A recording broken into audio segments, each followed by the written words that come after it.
কাম পরে করবি, আগে ফুই না যা। আমার পোলা শফিক তো ঢাকা বড় কলেজে চান্স পাইছে। নামটা জানি কি বললো, সকালে তো বললো।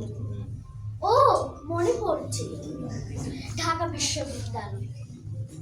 যা তুই ভিতরে কাজ কর, আমি একটু বাইরে যাই। আমার পোলা শফিককে ভর্তি করতে অনেক টাকার প্রয়োজন। কি করি?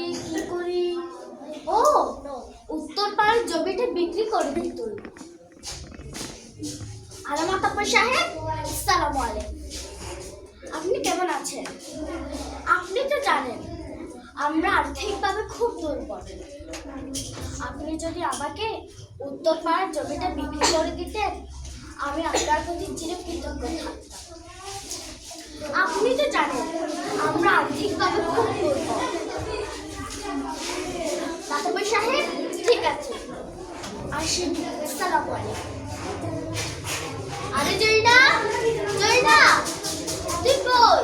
আমার জন্য এক গ্লাস পানি নিয়ে আয় তো।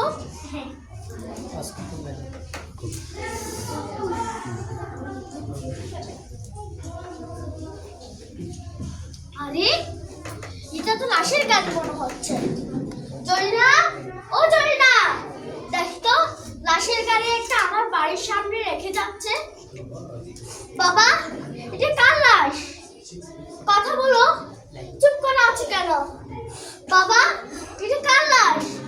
কথা বলো, চুপ করে আছো কেন? দেখি তো। আরে এটা তো আমার শফিক। বাবা শফিক, তুই মাটিতে শুয়ে আছিস কেন? আমার শফিকের কি হয়েছে? কথা বলো, চুপ করে আছো কেন? আমার শফিক মাটিতে শুয়ে আছে কেন? বাবা শফিক, তুই বিশ্ববিদ্যালয়ে পড়বি না? তোর জন্য উত্তরপাড়ার জমিটা বিক্রি করে দিয়েছি। তুই বিশ্ববিদ্যালয়ে পড়বি না? তোর মায়ের সাথে কথা বলবি না? না না, তোর মায়ের সাথে কথা বলবি না? আরে রক্ত, আবার ফুলার গায়ে রক্ত কেন? কে গুলি করলো আমার ফুলারে?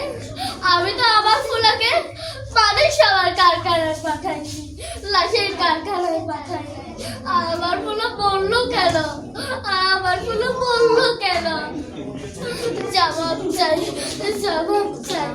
জবাব চাই।